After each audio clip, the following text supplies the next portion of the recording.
Today on the PROLIFE podcast, a police cadet graduates with his baby. We need to talk about this. Let's get started.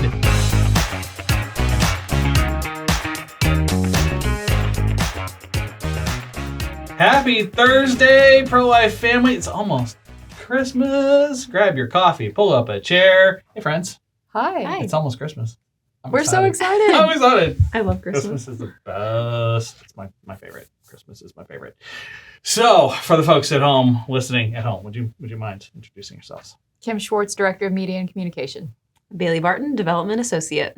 Brent Klingerman, IT Director and ringmaster of this circus.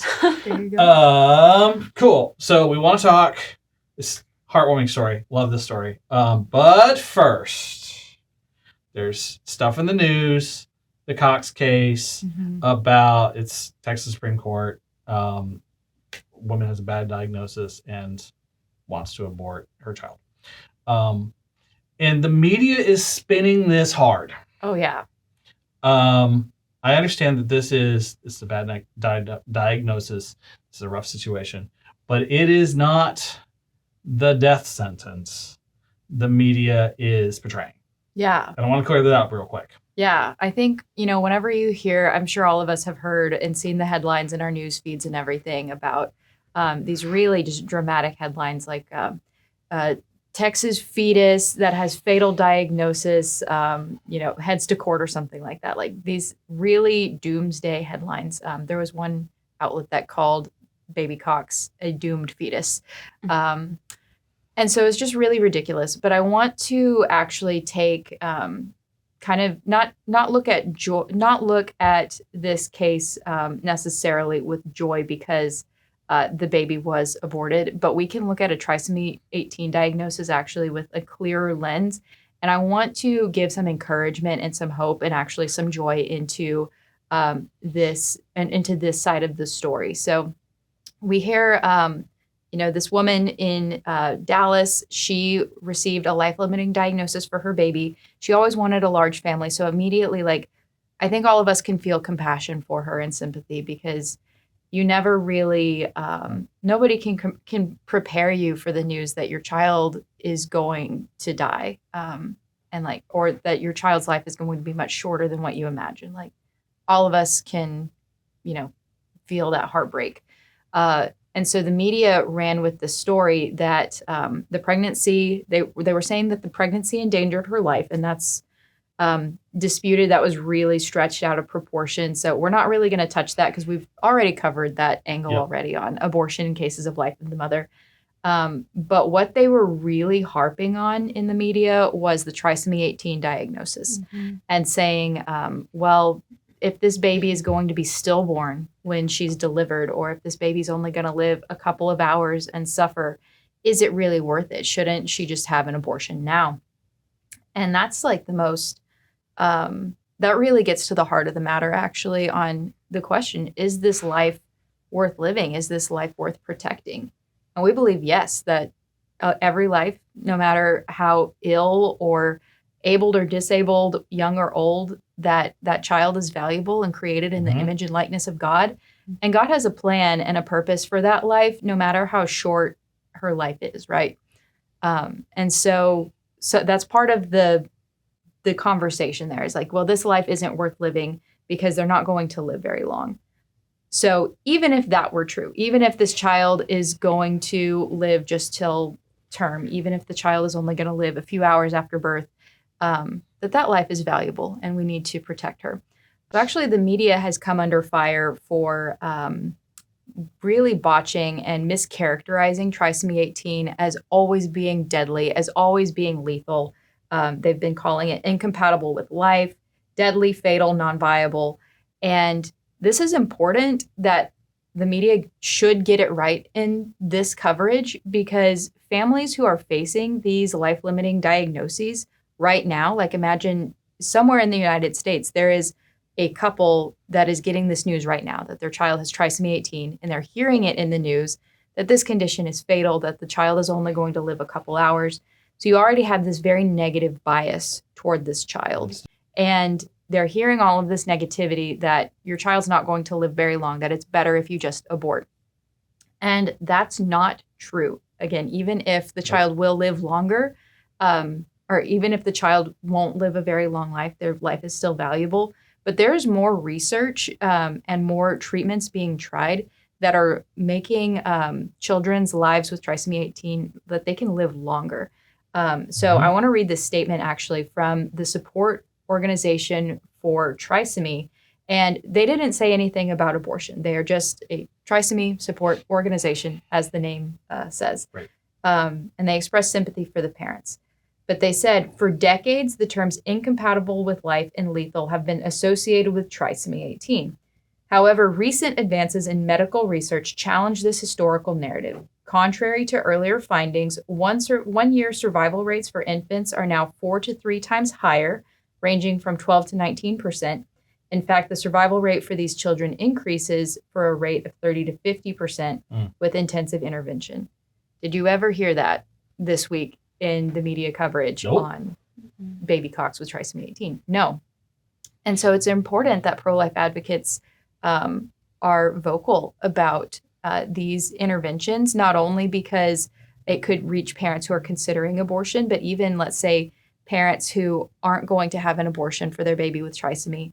They need to fight for their kids' lives because a lot of the medical professionals, not all of them, but some of them will just deny treatment to babies, newborn babies with trisomy 18.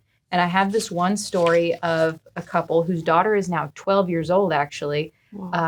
And this article is a couple years old, so she's older than 12 now, but she was born with trisomy 18. And they said, we also had doctors who would not provide treatment options, like providing us with a CPAP machine to help our daughter Faith breathe at night. In fact, the head of the PICU told us, no one does this for children like Faith. We learned the hard way that most doctors are taught that treating trisomy 18 children is a waste of scarce medical resources.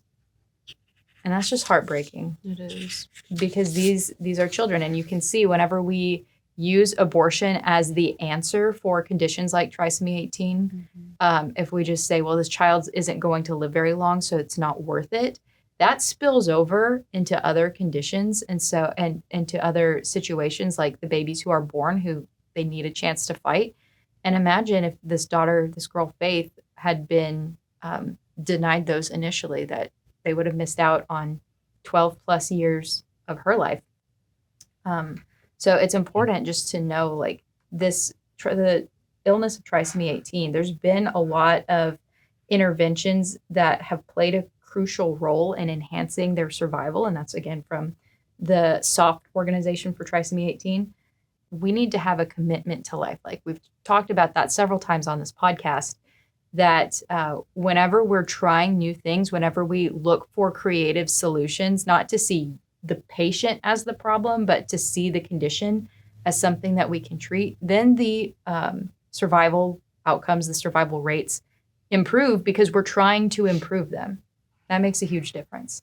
But even if, let's say that you get a diagnosis, if a parent gets a diagnosis where the child isn't going to live very long, what can they do? And we came across and we wanted to share some resources for parents who are facing these situations. Yeah, there's an incredible organization based here in Texas called Able Speaks. Their core convictions that they have listed on their website is that every life is created by God with a plan and a purpose. Comfort can always be found in Christ and community. Our pain is never pointless, and joy can coexist with suffering. God knows our days, and each one is a gift. And the last one, through Christ, we can live with a redemptive, eternal perspective, and death is not the end of the story. So Able Speaks comes alongside couples with these diagnoses like trisomy 18 and many others. There's a ton listed on their website. And they help these women carry these babies for as long as they can until it's time for delivery. And sometimes their babies are born, they have stillbirth, or sometimes they live for hours, sometimes they live for months, but they just come alongside these women and support them with the belief that, either way, like whether you pursue abortion or you pursue delivering your baby, there will be suffering. But if you deliver the baby, there will also be joy. So it's just an incredible organization that's just doing so much for couples who face these really, really sad stories. And they have a bunch of testimonies listed on their website. And there was one that stood out to me about a couple who was having, I believe, their first baby, and they got a diagnosis for either trisomy 18 or trisomy 13. And they learned that whenever their baby girl was born, her name was Parvana, that she did have trisomy 18. And there's just this one little part of their story that just was so moving to me. I'm going to read it for y'all real quick, if that's okay. This is written from the parents' perspective. They said, during Parvana's time at home with us, we took advantage of every opportunity to be outside with her and affectionately called her our cyborg baby because she was so battery powered. She reminded us to go and live without fear and soak up every day we're given to enjoy God's creation. And it was important to us to give her as many experiences as we could while we were able. Parvana got to go disc golfing, dunk her feet in the pool, worship with us at church, and even go to the Alliance Air Show. Parvana lived for 5 months and 26 days. Her name means butterfly and seeker of light in Farsi, and she lived up to her name. God used her to teach us how to seek the light in every circumstance. Jesus tells us that he is the way, the truth, and the light, and the only way to the Father is through him. Parvana showed us Jesus every day of her life, from the way she wiggled and moved before she was born, all the way through to her last day on this earth when she wanted to be with her family before going home. Stop. I'm like trying not to cry as I'm reading it. Oh my crying, God. you're crying. Yeah. But it's just like, that story is so beautiful and like obviously so tragic, but also so beautiful. And going back to like their whole mission of aborting the child is just suffering. Yep. And there's no way to eliminate suffering in this world. We are all going to suffer. But that is the beauty of living your life for Jesus, is that he does bring us joy in that suffering. And that's what they're helping people do, is to cope through these diagnoses better than just resorting to abortion and ending the life with violence. Yeah. And when you were reading their core values, it's just so countercultural, because you hear the opposite always spoken, whether if that's in the hospital when you're getting these diagnoses, or the people around you who are like, why, if you're having a baby with this condition, why are you carrying to term? Why wouldn't it just be more compassionate to end it? And what they're proclaiming, though, is the word of Christ. It is countercultural that joy and suffering can coexist, that we find comfort in community and walking alongside each other. But abortion wants to shame you, it wants to isolate you, and it just leaves you with the suffering and not an ounce of joy. Yeah. And I know we've only read 2 stories, and I know that makes a lot of people very triggered, because they're like, well, that's their story and this is my story, and you can't force that upon everybody. But the reality is there are hundreds of stories like this. You can go look at their website, hundreds of families who were so thankful that they got to spend that time with their child and didn't pursue abortion. And there are also studies. If you don't want to listen to, the stories, there are studies that show that women are able to mentally and physically cope better when carrying their child to term. And I know like that could sound very insensitive, and we're not trying to be insensitive. We're genuinely trying to give women the best solution. And I mean, call me crazy, but abortion just never is. It's never the best solution. Death is never the best solution. Preach. You're crazy. You told me to. She did say. But yeah, you're right. And I hate the term incompatible with life. It's like, oh, well, they're going to die. We're all going to die. Yeah. I mean, the goal is to do that as slow as possible. Right. Like, it's spin. Yeah. It's spin. Let's call it what it is. Yeah. Well, I had to actually correct what I said. What I mean is like forcing death Right. upon someone because you don't know how much suffering they will have is just not a very good rule of thumb. Mm-hmm. Mm-hmm. It's very dangerous. You could start to apply that to anyone. Yep. Mm-hmm. Exactly. So, let's just stay away from things like that then. Good call. But what you're describing too, like the mission of Able Speaks, and I think the mission for all of us as Christians is to appreciate the life that we've been given now, whether that's, appreciating our own days, and imagine the joy that these parents had every day they woke up and their daughter was still with them. Like, that's the kind of like joy we should experience with every day, because it is a gift from God. None of us are guaranteed the next hour, the next day, nothing. Yep. But also appreciating the people in our own lives. Like they're experiencing this joy with their daughter every day. And it's like, do we appreciate the people in our lives that much? Of like, I wake up every day and like, wow, my daughter is still here. Wow, my sister, I can still like call her right now. Things like that, where that's the kind of recognition that we should have of the gift of life. Yeah. And we don't have to wait to do that with a child who is in the womb with a life-limiting diagnosis, and it's true that we're not guaranteed that they're going to make it to birth. We can appreciate their life right now. And so parents can do that, and that's our job to encourage them in that. Yeah, and just think about all the healing that comes from that. Like that, and that's what we really wanted to focus on today, is like the healing and the joy of celebrating a life, no matter what the circumstances are and the hardships at stake, but like celebrating that life and remembering them as a legacy of a celebration rather than a legacy of not naming the baby, aborting the baby, it being such a dark chapter. Like there's better. And that is the gospel. That is the story of our Savior, Jesus Christ. Merry Christmas. Preach. Amen. Amen. Okay. Well, I want to get to this other story because this is a good one. This is a heartwarming. So we'll get to that story right after this break. Great news. Texas Right to Life is celebrating our 50th birthday this year. This is half a century of victories that the Lord has given us. But God is not done yet. The battle for life is only increasing as the abortion industry is going underground to promote death and sell abortion. Join us in supporting Texas Right to Life's 50th birthday campaign and chip in with a gift today. Thank you for 50 years of saving lives. And friend, the best is yet to come.